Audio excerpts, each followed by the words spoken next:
अहाना लेकर आने वाली है दुर्गा देवी की बेटी को। घर के अंदर इस समय वहां पर गुस्सा होने वाली है। मैं अपनी बेटी कभी नहीं मानूंगी। इसने हमारे नाम को बर्बाद कर दिया है। कहानी में एक ऐसा मोड़ आएगा जहां सब कुछ बिखरता हुआ नजर आएगा और एक बार फिर घर की छोटी बहू अहाना को ही सब कुछ संभालना पड़ेगा। जी हाँ, अपकमिंग ट्रैक में आप देखने वाले हैं कि दुर्गा देवी के घर के दरवाजे पर एक ऐसी दस्तक होगी जिसकी किसी ने कल्पना भी नहीं की थी। जब अचानक से घर के दरवाजे पर एक अजनबी औरत सफेद लिबास में लिपटी आंखों में बेबसी और खौफ खड़ी होती है तो मानो वक्त ही थम जाता है। दुर्गा देवी के परिवार का हर सदस्य, खासकर खुद दुर्गा देवी, उसे देखकर सन्न रह जाती हैं। सबकी आंखें फटी की फटी रह जाती हैं। अहाना, जो अब इस घर का एक अहम हिस्सा है और जिसने हमेशा परिवार को जोड़ने की कोशिश की है, वह इस नई मेहमान को बिल्कुल भी पहचान नहीं पाती। उसे कुछ समझ नहीं आता कि आखिर यह है कौन और क्यों इन्हें देखकर घर के बाकी लोगों के चेहरे का रंग उड़ गया है, जैसे उन्होंने कोई भूत देख लिया हो। अहाना की आंखों में सिर्फ सवाल होते हैं। वह अर्जुन की तरफ देखती है, फिर दुर्गा देवी की तरफ, लेकिन हर कोई बस मूर्ति बना खड़ा रहता है। अहाना अब भी इस पहेली को सुलझाने की कोशिश ही कर रही होती है कि तभी अर्जुन की नजर उस औरत पर पड़ती है और बस एक पल की खामोशी और अगले ही पल अर्जुन के सब्र का बांध टूट जाता है। वह दीदी कहकर चीख पड़ता है और दौड़कर उसे अपने गले से लगा लेता है। यह वह पल होता है जब एक भाई अपनी खोई हुई बहन से, दुर्गा देवी की उस बेटी से मिल रहा होता है जिसने सालों पहले घर छोड़ दिया था। अर्जुन फूट फूट कर रोने लगता है। उसकी आवाज में सालों का दर्द, सालों की जुदाई का गम साफ झलकता है। वह अपनी बहन को खुद से अलग करता है, उसके चेहरे को हाथों में थामता है और टूटी हुई आवाज में पूछता है, दीदी, ये सब क्या है तुम्हारी यह हालत? तुमने तो अपनी मर्जी से शादी कर ली थी ना? फिर ये सफेद जोड़ा क्यों? तुम्हारे साथ क्या हुआ? कहां है वह? किसने तुम्हारी यह हालत की? अर्जुन के सवालों की बौछार हो जाती है, लेकिन उसकी बहन के पास सिवाय आंसुओं के और कोई जवाब नहीं होता।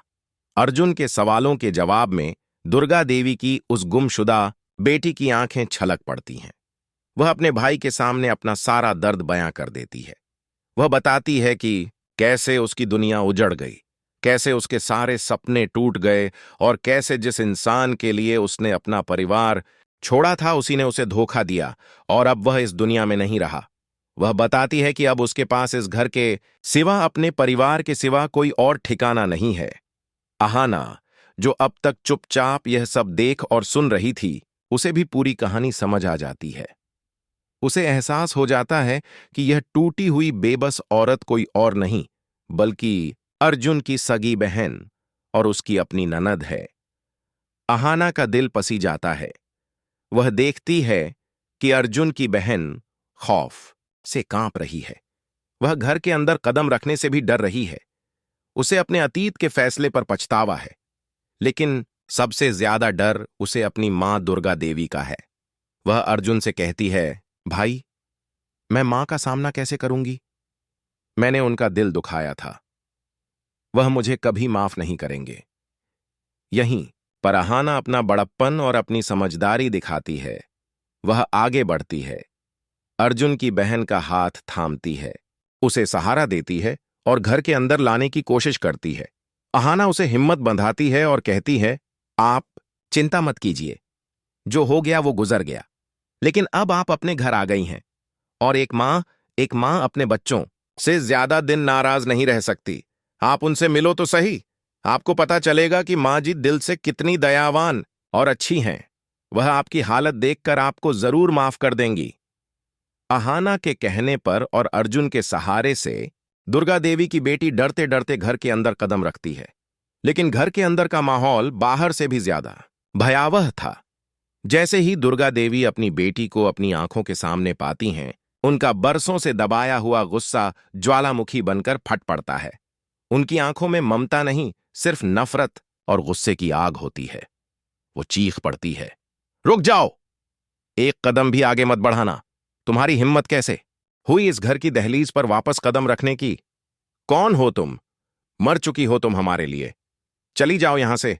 तुम्हारे लिए इस घर में अब कोई जगह नहीं है। दुर्गा देवी का यह रौद्र रूप देखकर सब कांप जाते हैं। वह अपनी बेटी पर बरस पड़ती है। जब तुमने हमारी इज्जत को, हमारे मानसान को ताक पर रखकर उस लड़के के साथ भागकर शादी की थी, तब तुम्हें एक बार भी अपने इस परिवार के बारे में याद नहीं आई। तब तुमने अपने इस भाई के बारे में नहीं सोचा, अपनी इस मां के बारे में नहीं सोचा, तो अब लौट कर क्यों आई हो? जाओ, वहीं जाओ जिसके लिए तुमने हमें छोड़ा था।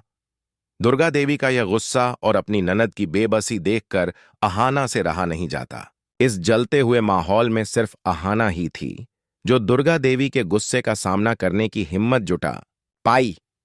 वह दुर्गा देवी के सामने हाथ जोड़कर खड़ी हो जाती है। मां जी, प्लीज शांत हो जाइए। मैं मानती हूं इन्होंने बहुत बड़ी गलती की, लेकिन यह आपकी बेटी है। मां जी, आपका अपना खून है। दुर्गा देवी उसे बीच में ही टोक देती है। चुप हो जाओ आना, तुम नहीं जानती